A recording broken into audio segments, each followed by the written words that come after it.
বৃন্দাবনের এক মধুর সকাল। যমুনার বাতাসে ফুলের সুবাস আর কুঞ্জবনে ভক্তির আলো।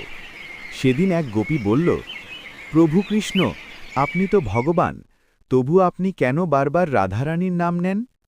কৃষ্ণ মুচকি হেসে বললেন, কারণ রাধা শুধু আমার প্রেম নয়, রাধা হল আমার ভক্তির শিখর। তারপর কৃষ্ণ বললেন, যদি কেউ আমাকে সত্যি পেতে চায়, তাহলে তাকে আগে রাধার চরণে মাথা নত করতে হবে। সবাই অবাক। কৃষ্ণ তখন কুঞ্জবনের দিকে তাকালেন। রাধারানী ফুল তুলছিলেন, তার চরণধূলি বাতাসে উড়ছিল, আর সেই ধূলিকণা যেন স্বর্গের চেয়েও পবিত্র।